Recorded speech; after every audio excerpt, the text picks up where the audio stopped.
Oh,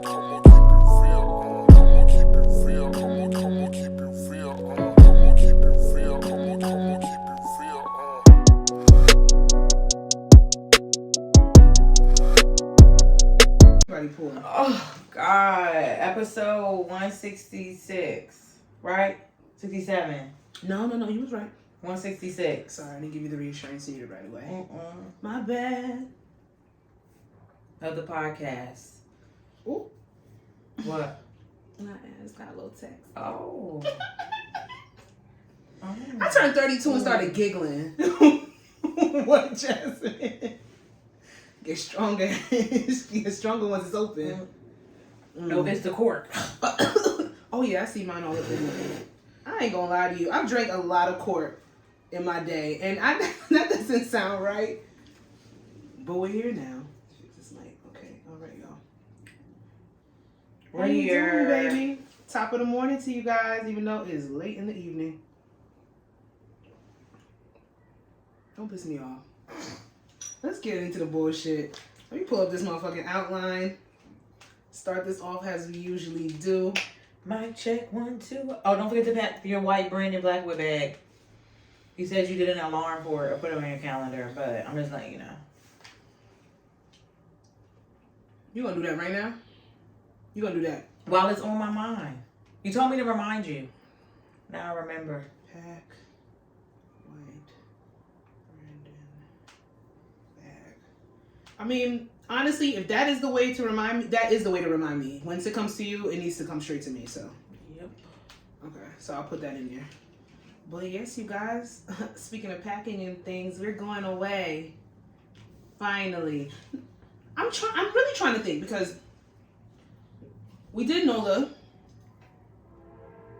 No, that's the last trip I've been on this year. Mm-hmm.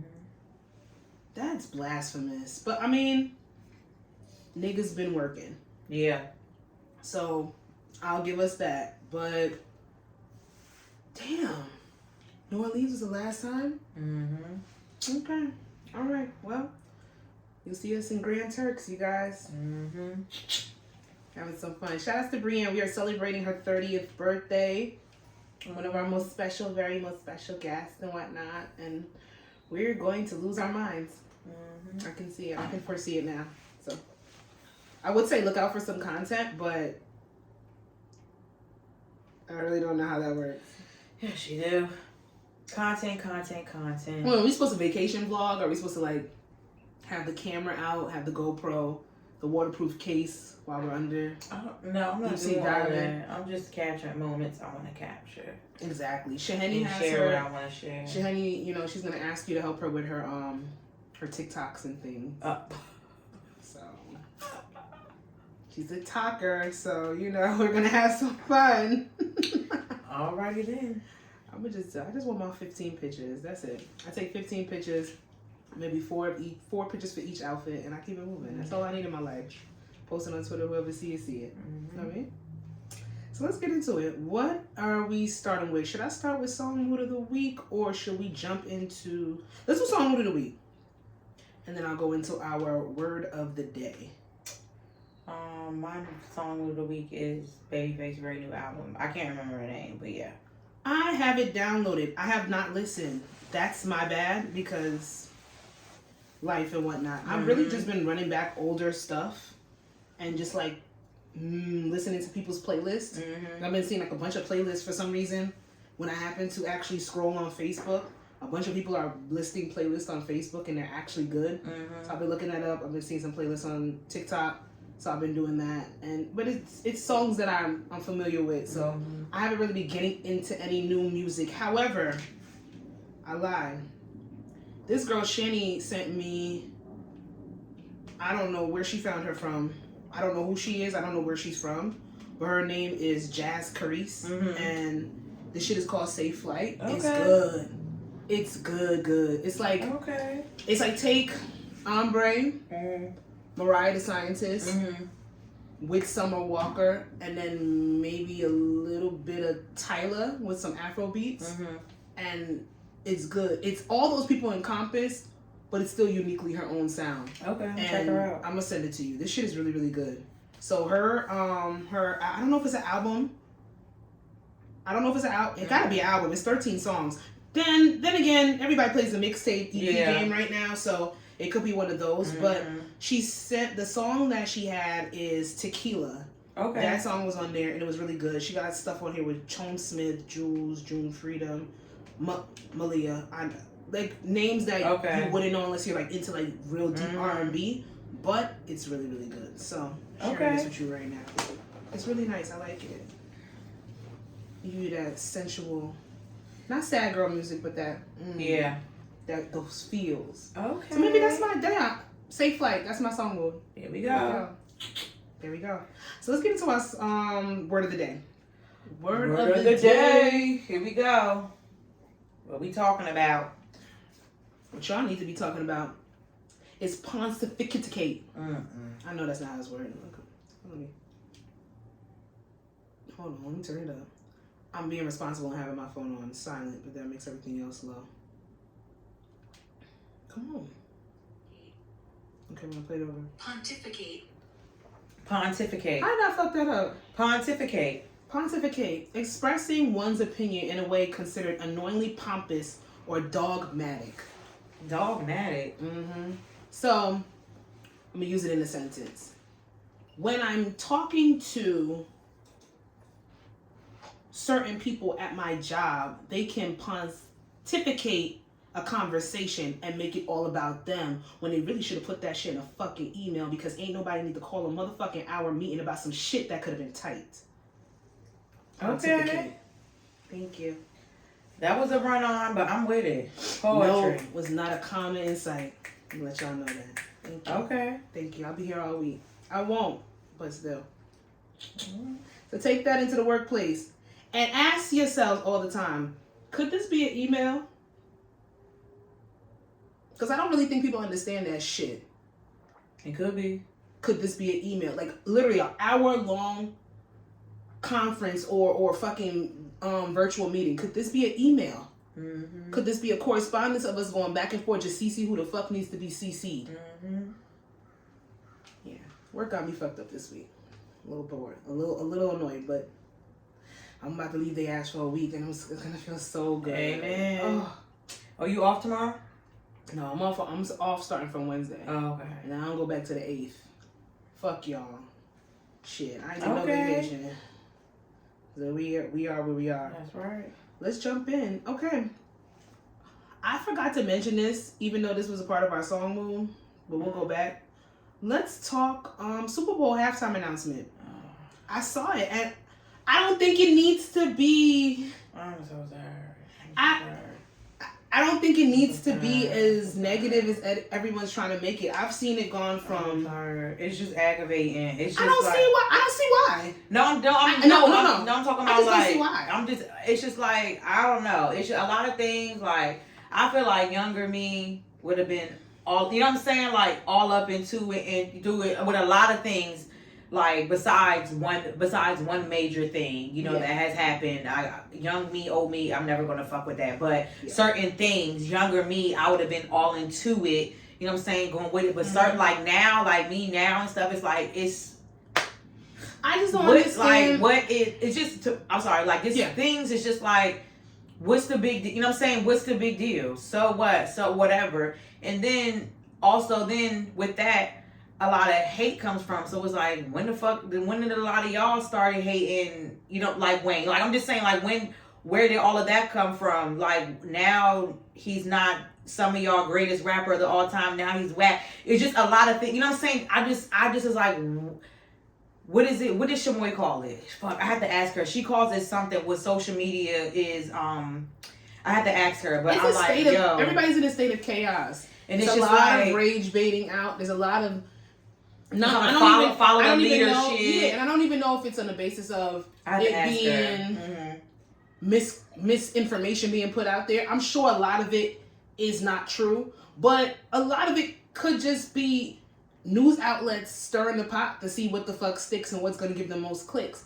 Irregardless, it could have just been a great friendly debate, but that's, of course, we live in the era of chaos, so that's not going to happen. Chaos and clout and whatever, but that's not going to happen. Now, I feel like it could have been just a friendly debate online about, okay, do you agree if Lil Wayne should have been the one to sit there and get the upcoming 2025 Super Bowl halftime show? In this current state that we live in, everybody loves rage baiting. Everybody loves chaos. We're in the middle of chaos. So that's how people project as fucking chaos. They make money off chaos. Chaos, yeah, they make money. People also thrive. They get off to the retweets. They get off to having 50,000 bookmarks. They live off of it, and and half the time they don't even agree. It's the new likes on your picture. It's the new likes on it, and even if you don't even never watch something a day in your fucking life, you could sit it's just.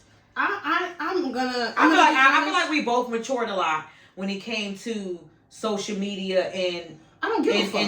In the blog, you know what I'm saying? In the blog stuff. I feel like we have. I used to be trying to be funny in comments. I used to try to troll online. That's why I take certain things with a grain of salt, because I know how I was when I was in social media. But as much as I used to do those things, it used to be the same half of me not giving a fuck enough to respond to people. I have been trolled where I've had thousands of comments coming at me for one opinion under somebody's comments. Sure. And I have stopped responding. I'm not about to argue with motherfuckers that I will never see a day in my life. And that don't know a goddamn thing about me or anything that don't even know about the topic that we're really talking about at hand. Because once you start to venture off into some other shit, or you just want to insult, instead of having a profound or somewhat of you just want to be down or intellectual conversation, then I don't have anything to talk about, because that's not even where I stood on. That's number one. I did see in the beginning how the conversation could have been just a great debate in hip hop, and then it just went left. They had conspiracy theories. They had shit about Jay-Z. They had shit about motherfuckers ruining stuff. They had stuff, and all these things you have to take them into account for the decision that was actually made. Mm-hmm. Because if we're being honest, getting back to the topic at hand, it was projected for Lil Wayne to be the 2025 Super Bowl halftime act in New Orleans. Mm-hmm. I do believe that he was a little overzealous in thinking that he was automatically going to get it. That's number one. Number two, his track record is not great when it comes to working with people in the industry, and him being late for shows, not showing up for shows, forgetting his words. It's just recently he started to have a good run when it came to his own personal shows and stuff like that. People will tell you, Lil Wayne, I love him, top 5 rapper for me, top 10 rapper for me, but I won't go see him in concert. They'll say that to you. That's number two. His catalog is something else that people, if you're going to debate, right, these are the things that you want to hear. They're bringing an argument forth that doesn't have to be nasty, doesn't have to get crazy. That catalog is worrisome when you're talking about the most conservative fucking conglomerate, which is the NFL, the National Football League. Like, the motherfuckers is not about the... As much as they might be red, white, and blue and really patriotic, there's a lot of anti-police lyrics. There's a lot of LGBTQ plus lyrics, and even though they might not stand for that per se, those gay people put money in their fucking pockets. Let's be real. Sports are not. Like, there's a lot of stuff on there. They're like, okay, so what is he going to perform? Granted, when people start to break down what Lil Wayne could actually perform at the Super Bowl, he could have a 13-minute show. He could. But then he bit himself in the foot, and then he went in interviews and was talking about something, people were asking him specifically if he was going to bring people out with him, because he has so much songs he has songs with everybody. Yeah. They're like, nah, that's my moment. I'm not bringing anybody out with me. I don't care if you sang a hook. I don't care if you wrote the song. I don't care if you got credits, if you got EP. It's going to be me on that stage and me only. And he fucked up when saying that. And Libra shit. I'm pretty sure. I don't know. It's about me. He fucked up and saying, he's like, I don't care if you a Bobby Valentino. I don't care if you a Lloyd. I don't care if you an Ashanti. I don't care. I'm going to be on that stage by myself. And Lil Wayne, his catalog alone, he has cult-like mixtape songs. He has a cult-like following. He doesn't have the masses. You're not gonna get 13 minutes with just Lollipop and A Million. A Million is controversial as fuck. The lyrics in that song are controversial. Yeah, but I think that's when your team comes in place, because he's performed that in front of I'm pretty sure white people, Jewish people, conservative people, I'm pretty sure, and he's had it edited and put in a certain way. I don't know, but I'm pretty sure. But on a national level, like the Super I'm Bowl, sure 50 Cent did it. That's what don't get it twisted. He could do all that. I think he could. I just think it's like, I mean, it's unfortunate. Do I believe some of the conspiracies that Jay-Z blocked him because he has beef with Drake? Yes, I do. Yeah. We talked about this. We have a whole episode that's ethical billionaires. Ain't none. No. I believe it. 2 things. 3, 4, 5 things can be true. Like, and guess what? We'll never know. We're not gonna know. We have. And the thing is, though, if I'm gonna get into my conspiracy bag, the fact that they have people from the NFL really coming out and saying, "Well, Jay-Z makes all decisions." It's like Jay-Z's letting them. He's like sending a message through them to let you know, I made sure it wasn't Wayne. Yeah, of course. And granted, him and Wayne, their relationship, allegedly they don't have any beef or any issues, but who knows what has transpired since this whole beef with Kendrick and Drake. We'll never know. And sorry, Kendrick did have the biggest year in hip hop this year. If it wasn't going to be Wayne, it does make sense that he is the next person to perform next year. People are like, well, Kendrick, what is Kendrick going to perform? If you sat down and watched a Kendrick performance, which I do implore you guys to do, he has his Mr. Morale show in Paris on Amazon on Prime. The shit is a master class in performance. It's a master class in performance. Mm-hmm. Like, even if you didn't think that the whole Juneteenth performance was that fucking big or that fucking special, even though it was. Because if a motherfucker can make me watch one song performed 5 different times, you know how to engage your audience. Even if you don't care, Kendrick does have a catalog that is going to rock with the Super Bowl, and he has more than enough hits with different people where that 13 minutes is going to fly the fuck by. Mm-hmm. Like, it even though it's not Wayne and that made sense, this makes sense as well. 2 things can just be true. It is what it is. And listen, I want Missy Elliott. I want Missy Elliott. I'm not gonna front, even though I only really know like maybe 3 of her songs. How could you know 3 Missy Elliott songs? I'm not talking about Missy. I'm talking about Miley Cyrus. I want to see her perform. That's not for me. I love Miley. I want to see her perform. I just want to see her party in the USA. That's it. I don't know. When Miley I just want to see party in the USA. When Miley tried to play us and pander to us, it went a little dark for me. They all do that. Was it's so sad. When she was on the Molly White and Perk. Will made it. Yeah, she was on the Molly and Perk phase. It was weird. Side note, but you know what? If it's Kendrick's time to perform, it's time to perform. What the fuck we gonna do? Like, Lil Wayne's having his thing in New Orleans in November. I hope y'all support his whole entire festival. New Orleans always show love today. You see what they did for what's his name? That just passed away. The guy from do you remember the guy that Frankie Beverly? Yeah. You see when New Orleans turned up for them? It's a lot of RIPs. Frankie Beverly, Rich Homie Quan, Fat Man Scoop, Beat King, James Earl Jones. That's 5. I feel like I'm missing somebody because there's been a bunch of deaths that has transpired within the last few weeks. And I'm just gonna say a nice, sweet, short RIP. Oh, what's her name? Is it Erica? From the Kevin Hart show? From the Kevin Hart show. And she's then a comedian. What was the basketball show? Fucking shit. No, we watched it. I watched it? Well, no, it was, was it Stars? It was LeBron James show. And she played the aunt. I mean, the sister. Tashina Arnold was the mama, and Mike Epps was the uncle. Oh no, that's not good. Because I was about to say that show with The Rock. Oh, that was my shit too. Fucking, I was supposed to go back and watch Ballers. That. Ballers. I was supposed to go back and watch that. Oh, what was it? I think LeBron was an EP on Ballers. I don't know. No, it was that show. Fuck it, but yes, I think her name was Erica. I think something. Mm-hmm. Rest in peace to her. I don't know her last name because that really sucks. But let's understand prayers, light to them, their families. To them is a little. I can't really say that because they're not here, but you know what I mean. It's the line, yo. I'm sorry. I apologize. Noreen wants to send me Noreen will have to wait. Shit. But let's get into our breakdown. We got some things to discuss. All right. If I can pull this up, give me a second. We don't do a lot of celebrity nonsense, even though this week we could dig into some. There's some things where you can really segue where we could dig into some shit if we really wanted to go down that path and go back to our roots.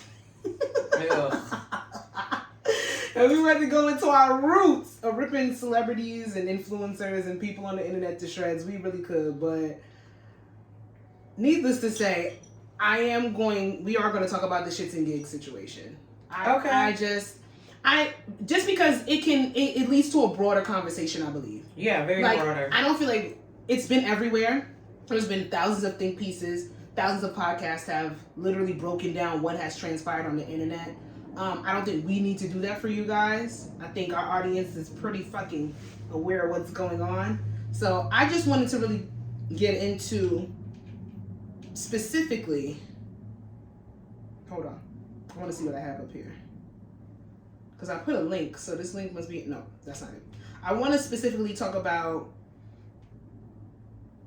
Do we expect black men, and I'm talking about black men specifically, or black men in that maybe from a different culture, or whatever the case may be, or on a higher level, or have a wide audience, to necessarily defend black women when it seems like we are being punched on, or when it seems like someone is throwing jokes at our expense? Do I expect it? No. Would I appreciate it? Yes. But I do not expect it. Okay. For what happened on Flagrant, the podcast that they were actually on, one, y'all really got to do y'all due diligence. I know that people like to see opposites. We say opposites attract.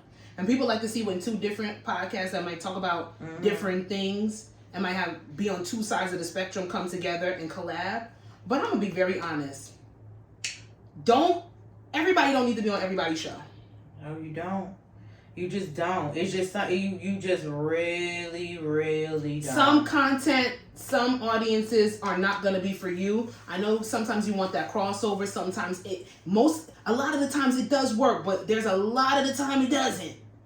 And I just don't see why Fuad and James went on Andrew Schultz's Flagrant podcast. They are controversial. They're messy. Majority of that cast up there are stand-up comedians who make majority of their jokes on rage baiting, offensive jokes, racist jokes, sexist jokes. That is their realm. And there's a special audience for people like them. I don't see where Fuad and James fit in. I don't see where they would have fit in. I think on PR, on that side, they fucked your up. Team ain't do too good with the research. What's the girls? I think they did great with Poor Minds, and they got bullshit on that too. Oh.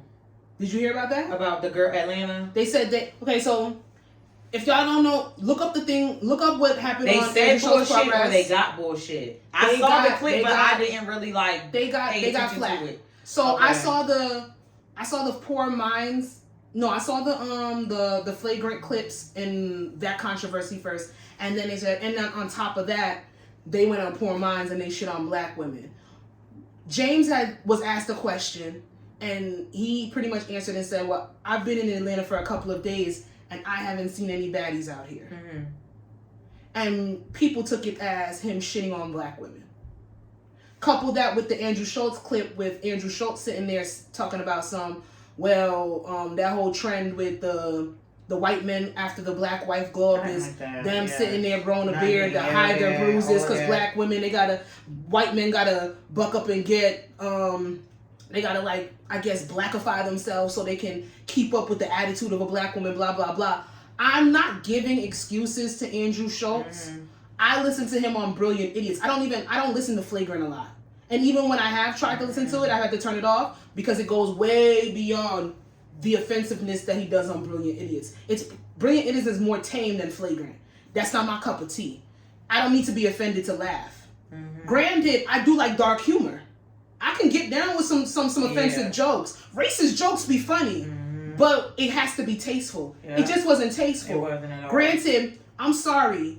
A big-nosed white man can't make me feel less than as a black woman. Hell no. And I get it, and I understand, and I can't invalidate anybody's experience from watching him say that and feeling offensive or having it trigger them in some type of way. I don't know where people are in their lives, what they've been through when it comes to white people with their microaggressions, with their blatant racism, their macroaggressions, just being full on disrespectful. Black women being fetishized by certain white men to a certain extent that look just like Andrew. I can't tell you not to be offended. I know that shit rolled off my back because that motherfucker can't say shit to me to offend me. He can't ever say shit about me. I like that. I was just like... And maybe I kind of come from a place where I understand that he's a comedian. I do. I don't give them excuses to a certain extent because if it's not funny, it's not funny. Mm-hmm. But then I just keep it moving. Yeah. Now, granted, I don't know how y'all can correlate, and this is my opinion. I don't know how you correlate James not liking black women because he said he ain't seen no baddies in Atlanta. I don't correlate that because guess what? His thing might not be BBLs and designer down, but that might not be considered a baddie to him. What? I hear what you're saying. What? I agree. Oh. If that people from Atlanta, that's what's been the conversation. They're gonna get offended. That might not be a baddie to them, but guess what? If the shoe fits, then be mad if it don't. Fuck it. That's like somebody coming here, like let's just, I don't know, somebody being like, oh, it's no baddies. I'm at this party and there's no baddies. Okay, like that's your. And why do I have to necessarily sit there and say that the man is talking about all black women? It's because it's okay. It's okay. I'm not a 34-year-old baddie. I don't want to be a baddie. I want to be me. Okay. Is it because we know Atlanta is majority black people? Is he saying yes? Like if he sat there and said I didn't see any, like there's so many different ways that he could have framed it where you can get that sentiment. But I'm sorry, him saying he didn't see no baddies. He can't say anything. He can't even say. He wouldn't even be able to say, "Oh, I haven't seen my type out here." He can't. He can't say that. Can't say that because he cannot say anything. Because people, everybody needs to go see the lady. A lot of you guys, majority of y'all read projection, and I'm about tired of it. Go see the lady. I'm about tired of it. Like, who cares? Like, if he say he ain't seen no baddies, well, guess what? He probably hasn't seen your ass, and you might be the fucking baddie that he sees and that he must motherfucking like. But you're in your feelings on fucking Twitter mad because he hasn't seen no baddies in Atlanta. And I'm just like, I thought that we were supposed to allow people to have their types. You can't. That to happen and this, that, and the third. Like, we're good. You can't. And then going back to the Andrew Schultz thing, like, am I going to fault Fawad and James for laughing in an uncomfortable situation? Do I expect them to be like, yo, don't talk about my black queens like that? Everybody's because then if they would have done that, then it would have been pandering. Let's be real. Yikes. They can't please y'all. No. Nobody can't please y'all. And let's get it twisted. Let's not get it twisted. Some people do find humor in very offensive and dark jokes. If it's not for you, it's not for you. Turn the interview off. I want because a lot of people aren't. I believe they said this in their apology. I'm not sure, but a lot that apology. But the thing is, what I will blame them for, I would not have apologized. No. Especially if you want to do the apology like that. Y'all ain't want to do that shit. No. Y'all ain't want to do that shit. If it wasn't gonna come from a sincere place, say what you fucking you said. laughed. You laughed. And my thing is this. I've seen people in interviews that when the person that they were on the podcast with, being interviewed by, and somebody said something and they shut it down right then and there or whatever. I'm like, maybe that all depends on who you are or the PR training that you have had, but I don't like stand 10 toes down. Like, that's what y'all said. Y'all laughed. To me, it wasn't funny, but I wasn't offensive. Am I going to cancel them? No. One, I don't. I'll be honest. I'm not really. I did been dabble in podcasts here and there. Yeah. I don't. You know what I'm saying? So I'm not. They're not in my space to cancel them. Like, they're not. A lot of people have said worse. Do I wish they wouldn't have not laughed? Absolutely. Do I wish they would have caught it? Absolutely. Do I wish they would have corrected them? Absolutely.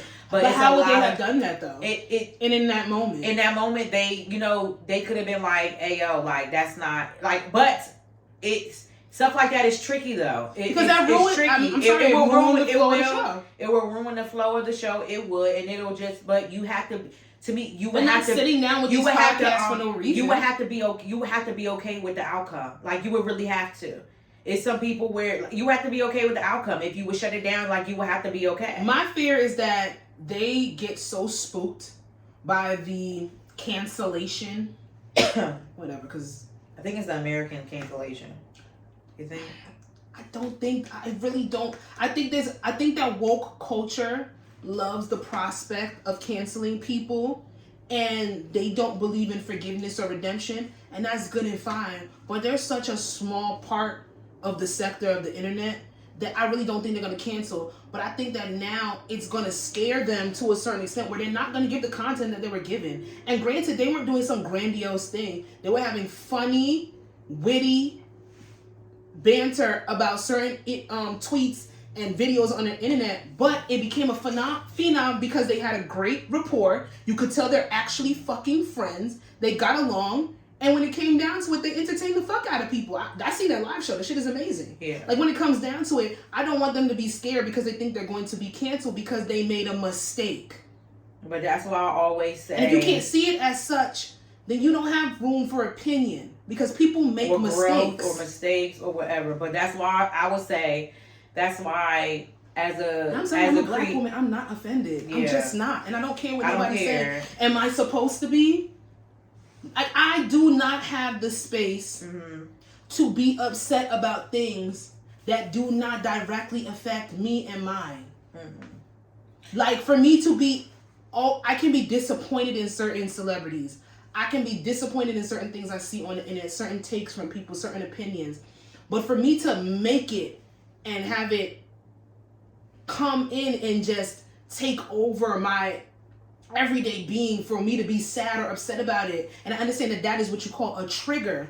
But it's not, there's just not anything on the internet that is going to necessarily... I have been triggered before by things on the internet, but I cannot make it my done-all be-all. I just can't. Yeah. I can't live like that. If you do, every time you go on the internet, you're going to be prepared to fight instead of using it what it's supposed to be, an entertainment and social source. That's what these things are for. That's why I always say, control your narrative. You cannot go on everybody. You will control your space. You can't go on everybody's podcast. Just have guests where you could be able to set up how it goes or whatever, so you could be able to, control what's going on. Because when you want somebody else other stuff, it gets awkward, it gets real. So that's why either stay in your own space and invite people in your space, but then in that space, you keep it respectful where everybody feels comfortable. Yeah. I get the collabs and I get wanting to reach a broader or a different audience, but sometimes you really got to see who's going to mesh with you. Mm-hmm. Not everybody's platform is going to work. Wait, I'm supposed to keep talking? Yes. What am I supposed to keep talking about? Yes. I don't know what she want me to keep talking about. Yes. Stop saying yes. Listen, y'all. Go check out Shxts and Gigs. Oh, God. The Libras. Huh? The Libras are coming. And it's tomorrow! It's so much. And there's so many of y'all. Tomorrow. How many more you know? You should only know two. I know. Zuri. I know a few Libras. Oh my God, relax. I know a couple. Brienne, let's have a discussion. I know she's not gonna care. I know a couple Libras. You know what they say about y'all counterparts? That ain't my business. I know about me and me. You should. They give me y'all a bad rap. No, they not. They don't give me a bad rap. I feel a certain type of way every time I get lumped in because Aquarius men have made the girls lose weight. I love my Aquarius women. Aquarius men. You see how you said it, Dove? Trash. Libra men. Let me say something. Libra men gonna be fun. I know two good Libra men, and that's it. That is it. Libra men gonna be fun until they not.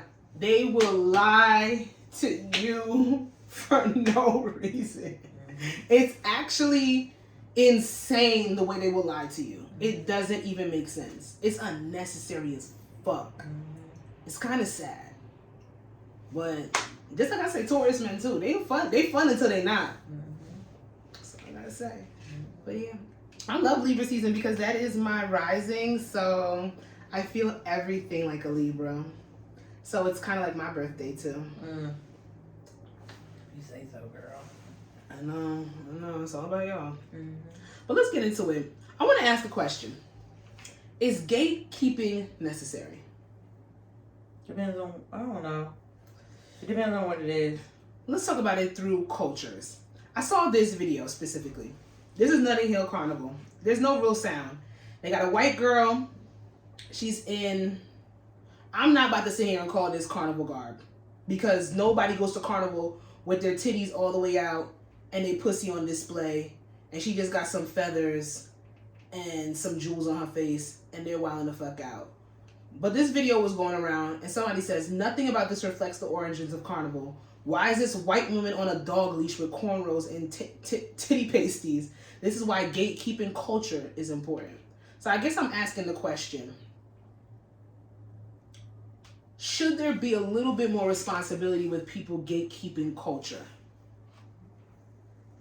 Because I'm if you want me to start, I can start. Because I got some shit to say. She looked disgusting. And not because she didn't, if she would have taken it serious and actually put on the right carnival garb, try instead of just like, I don't know if she's a sex worker, if she does OnlyFans, whatever the case may be, but to just be outside at carnival with your fucking titties out and your complete ass out. Yes, the carnival attire is more risque, but it's never that we bear it all to that extent. Like, I don't really understand what she was trying to prove or what she was trying to do. And the fact that she's surrounded by a whole bunch of fucking white girls and a whole bunch of black girls and everybody is giving her some type of fucking praise for that shit is just like, she's not doing anything to elevate the experience. It looks like a mockery. Now, if you take the responsibility and you really teach her about the culture, if that's supposed to be your fucking white friend, and you tell her, well, we're going to do it like this and we're going to look like this and we're going to do this instead of trying to be pompous and make fun of it, then maybe I can give her a pass. But it's like, I don't know if we need to necessarily keep culture, because even if she came in the right attire, would they not say that that's appropriation? Like, it gets to be a little rocky when it comes to certain things. I'm not gonna lie, I do like when certain things are just us. Yeah. And when I mean just us, I don't mean just Caribbean people. I will bring my African American, my black friends to carnival with me for them to experience it. But I don't know if I want to see white people there making a mockery of our shit. So maybe we need to get a little bit more responsible when it comes to certain racists coming in and trying to make a mockery of the thing that we hold dear to our heart. Or you ain't gonna see no black American with her fucking titties out or her fucking pussy shaking it to carnival music. Like, it looked disgusting and distasteful. Yeah, that looked disgusting. Or I'm going to say, or there can be white people that can be friends or family members with a black person that's not doing culture appropriation, that has been, you know, taught the culture and stuff like that, and is out there for a good time and good vibes, you know. Or it could be somebody that's just grown up around it, you know, like let's just say New York City as an example. Yeah. That grew up around it and maybe not even be in the, you know, in the attire, but just outside jamming to the music and stuff like that. Yeah. But that was disgusting. It was inappropriate. When it comes to stuff like that, yes. But appropriately teaching someone outside of your culture, you know, the culture of your country and things like that, then your culture, absolutely. But that shit, absolutely not. That was fucking ridiculous. Like, there's a guy that's in Brooklyn. Every time I go to a Caribbean place, this is white guy, and he comes with his wife. He supports all the Caribbean events. He goes to all the festivals. He goes to all the block parties, all the things.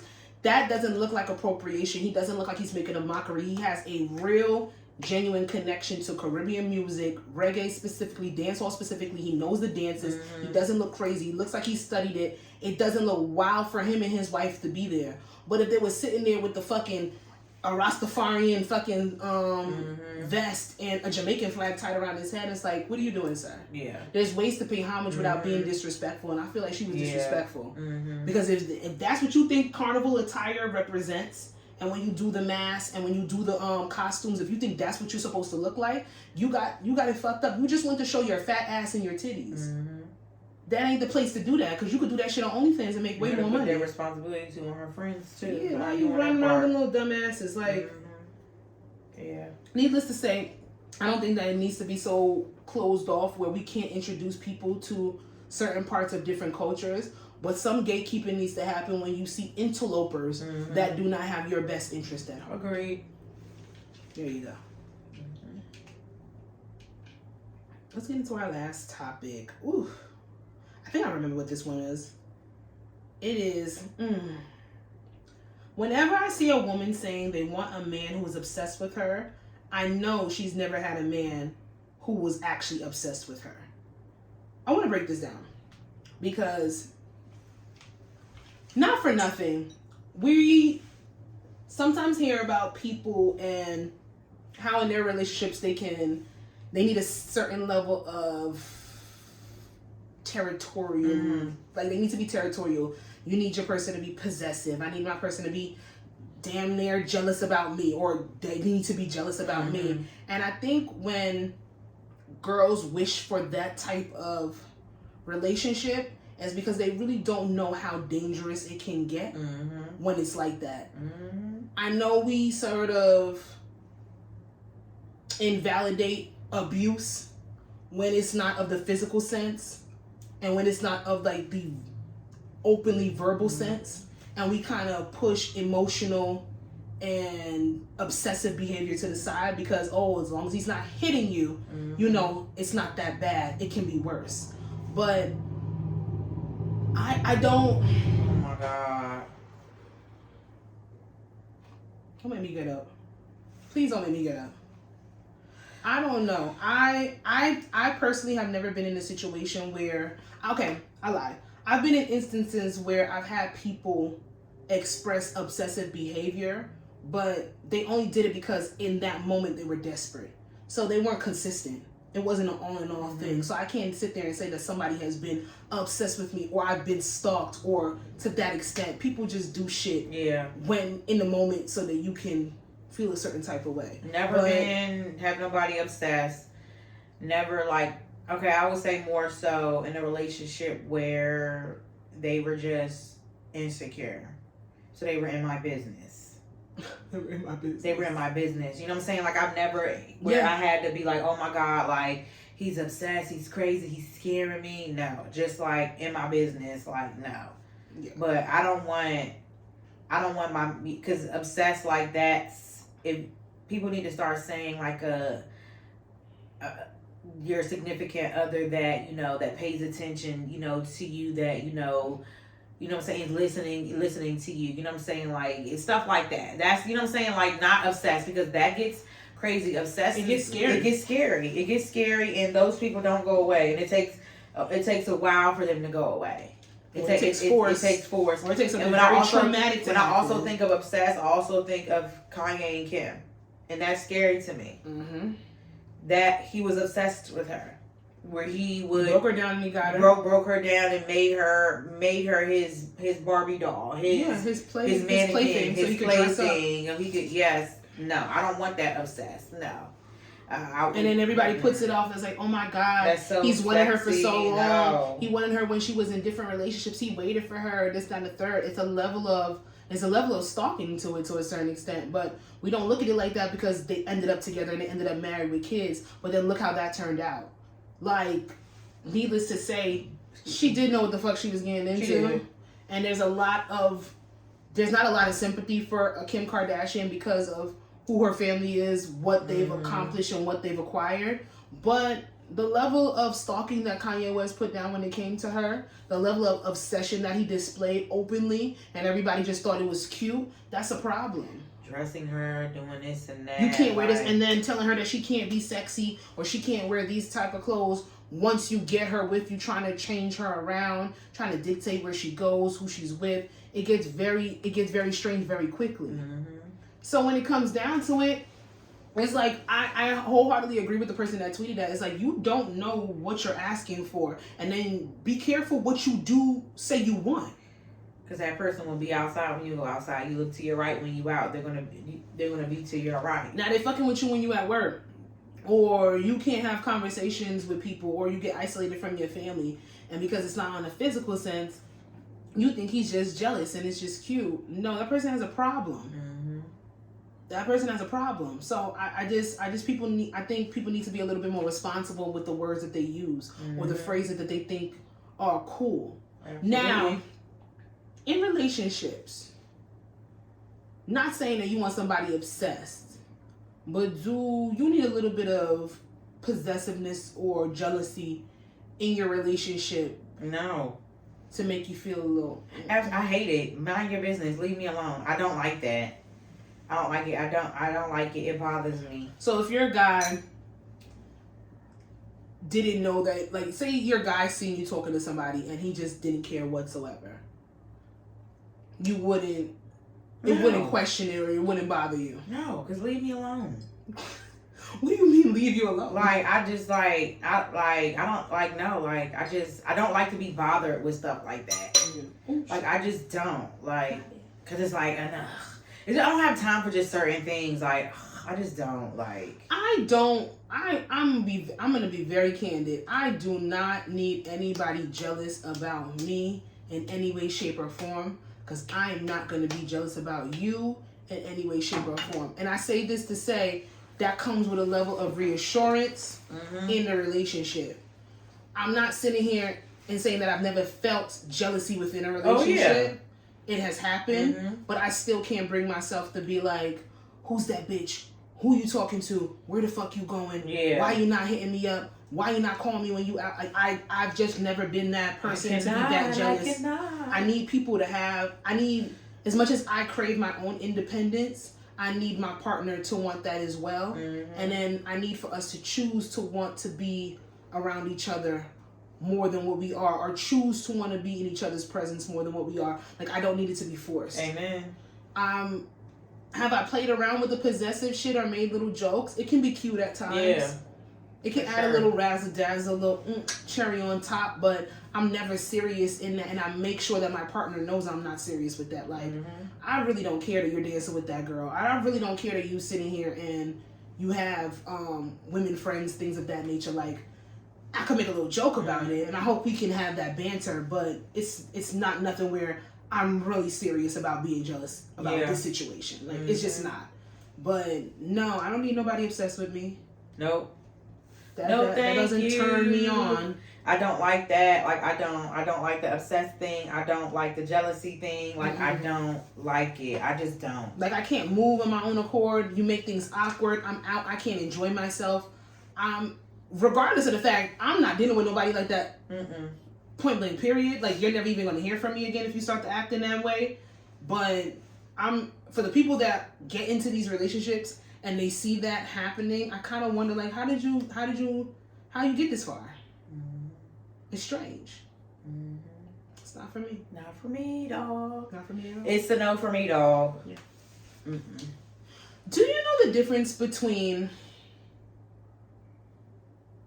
love bombing and somebody just really feeling you and being about you? Yes. I don't know if I know the difference. I think it takes the time to know the person. Okay. Or because it's like, I'm trying to give an example. Like, I'm trying to think. Okay, so like, let's just say you start like talking to somebody at first or whatever. True. And sometimes the way guys communicate, you could kind of know if they bullshitting you or not. You do, because a lot of them, I've said it on here before, a lot of men, they drive themselves into their trap. Or they spit game from the same playbook, and a lot of them sound exactly the same. Like, it's the same monologue. I feel like you'll know if it's between somebody actually being a gentleman and courting you, or just love bombing you, trying to get you to, pay attention. It could be the ones that lack a lot of things, and they're just trying to throw things at you, versus the person that's acting on their, on their actions. But then I also feel like you kind of have to know the person. I don't know. I feel like you would have to kind of know the person. It's tricky. I feel like love bombing is kind of tricky. Because I've seen certain things with people, and they'll be like, well, he got me this, he did this, he did this. I don't think you know till after the fact. I didn't know till after the fact. Until I realized later on, oh, you love bomb me. I feel like you don't know until after the fact, because if you're just now going into something with somebody, let's just say your conversation is consistent and it's good, but it's stuff after stuff after stuff. I don't know. You see what I'm saying? I don't know. How do you decipher if it's generosity or if it's love bombing? Because if it's love bombing, I would think they're looking for something in return. But when that person is just a naturally generous person and they just have it, maybe it's they're not looking for anything from you. It's tricky. It's not transactional. I'll say I'll know if I've been dealing with the person and I realize, okay, oh wow, you love bomb me. Now in the beginning, I don't know. I think maybe it'll maybe come into light later on. We'll be like, oh, this motherfucker was love bombing me. Because I hear stories like girls be like, oh, well, I was talking to this guy for 2 months and our schedules are really busy. So the first time that we linked up, it was on a vacation. It was on a trip. But then somebody will sit there and say, oh, he just threw a trip at you. That's love bombing. Like, he's just throwing a trip. Because they'll say that because then that's something that he'll have to keep up with. Let's just say he just did it and he's never going to do it again. And he never did it again. Well, I don't know. Stuff like that is tricky. It's like, I don't know. I don't know. We don't know. I could just tell you from my experience, I was love bombed. I didn't know. I figured it out till later on. So I don't know. It's strange. I was just thinking about that one day. Like, how do you know if the niggas just love bombing is tricking love bombing now? No. Because niggas used to trick. So is tricking love bombing? No, because I think, I don't know. Is love bombing just material? Is it just materialistic things? I believe so. No, they say no because they, honestly, that's like tricking. They say love bombing is somebody coming in and overbearing with words of affirmation, just like completely obsessed with giving you a whole bunch of reassurance and compliments, and y'all haven't even set any structure to your relationship. Like, it's not that's just definitely love bombing. Yeah, so like it's weird because then when you sit there and say, well, I want a nigga to show up just like that, it's like, so that's do we have to get married in 3 months for it to not be love bombing? Like, let's just say if y'all talking, I don't know, and then you supposed to go out, and he was like, oh, I can't, but here's $50. No, here's $200. And then it's like, okay, that's supposed to make up for like not coming on a date. And then, that's fucked up. And then it's just, it's doing things to compensate of, like, that's what like, you really not shit, but I'm gonna do this to say, oh, he's making up for it. And it's just like, oh, here's the Apple Watch, I fucked up.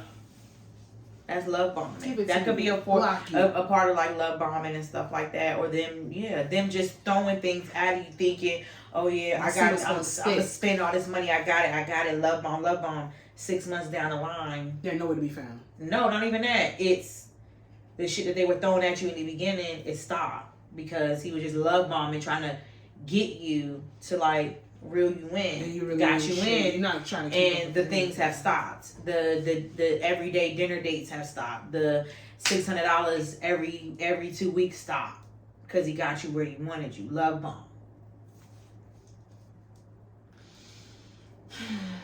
It's just so much to look out for. It's just a lot of $600 a week. You can bomb me real quick. See. And then you like that shit, and then it just stopped. Nah, they said we poor. And then it stopped, and then he give you a piss ass excuse, and you have to accept that shit, and that shit's never gonna happen again. I don't have to do nothing. I don't have to do a goddamn thing. I'm just saying. No, that was a good explanation. Because I'm telling you, I was very confused. I just woke up one day like... It's tricky. It depends. Not that I'm being love bombed, but like, would I even know how to decipher that shit? I could just think a nigga just really fucking feeling me. Like, you gotta make sure you feel like it's one of my books. You gotta have your follow through. All my bitches in my books, they fall in love in 3 weeks. You gotta have your follow through. Niggas is buying gifts in 4. Like, they got millions of dollars by 6 months. Like... And I'm like, but that's how they know stuff book. like that get us money, materialistic shit. And I'm saying, but then they ain't happily ever after, and I'm not. But then again, these characters are not real. I'm gonna take a break from reading. No, I'm not. I'm absolutely not. But let's get into miscellaneous. Which one are we picking? We have our 2 options. I know where they are this time. Okay. Sounds good, but... And then we have which is the best. This dude sounds good, but... I heard the way I said it. I did. I heard the way I said it. It's in my Twitter. Let's go. My bookmarks has a lot of... Why do I have how to tie a tie really fast on my bookmarks? Because I'm thinking if I have a son one day, I might have to teach him. How to tie a tie. What's something people romanticize but is actually horrible? Fucking in the shower. It's very uncomfortable for me. I think it's wet. Literally showering together. Oh, I hate it. I'm cold. Let's look at some of these. I let me pick one before I look. Let me pick. I am gonna say, shower sex is not horrible. It feels weird. It's not comfortable. When you have a wig on, it's crap. Somebody's cold when you're switching. Like, not everybody can be under the shower. Front. It depends on the shower you have. Yes. Unless the shower that I have now is pretty big, so I would try it. But like with the wig on, it's just annoying because the steam is lifting up. It's annoying. That's just one of my problems. It's not for everybody. It feels weird. It does. It's not. It's shower not sex comfortable. it's not the craziest. It's not the craziest thing. It's washing away the natural juices and shit. It's not comfortable though. It's not the best. It's not good lubricant either. It's not the best. I know a lot of people say they don't like car sex, but I love car sex. I love car sex. Car sex, car head, love all of it. It's fun. Been around the world, yeah. So I know people romanticize that, and a lot of people don't like car sex, but I'm not one of those. Nope. Not into that. I gotta think, what is something that people romanticize, but is really not all that? I want to lead towards shower sex because it's just not that fun. It's not. It's just not. But let me see if I agree with any of these other quote tweets, and there better not be no bullshit in here. Sex in any body of water. Yeah, no water. I don't like water sex. I don't know about no pool sex because I'm not. Hell I don't want no ocean sex either. It's just not salt water in the hoo-ha. It's but anything. It's just not a good. It's one that's none of that water, and it's just not a good lubricant. It's not. It's not. It's uncomfortable. It's not. Yeah. People say it's cooking together. Get out of my way. Yeah, sometimes it's like, get out of my way. Unless we have our my kitchen way too small wouldn't work, but we would have to have our stations. I really don't need a sous chef. I don't need a sous chef at all. Sometimes I don't need people in the kitchen with me. Like, I'm not gonna lie. Like, it just does not need to happen. So I can see that. Sharing food. Damn, I love sharing food. Cruises. I like a cruise. A lot of people don't like cruises. I like cruises. I don't like the long ones. 4 days max. No, I'm good off of. I could do a week, but it has to be multiple stops. And then again, it got to be depending on who it is. Because even when we went, and it was a big group, it was our family reunion, it started to get, niggas started to get annoying. I'm not going to lie. The Electoral College? Okay, what the fuck? Y'all always do this to me. What? Latinas that don't speak Spanish? All right. That's so racist. Okay, we're going to go with shower sex. Romanticized, but not really something that we need. That's it. We're going to keep it right there. That was right there. That was episode 166, everybody. 166. You can follow us on TikTok at I Said What I Said Pod 1. You can follow us on Twitter at I Said What I Said Podcast. Look at all the other names. That's not the podcast name. I know, but that's what we are right now. And not on the Twitter. That is not. It's the ISWIS pod, whatever. It's not spelled out like that? It's ISW, isn't it? It's the acronym. Yes. It'll be here. Follow us. We'll be here. Bye.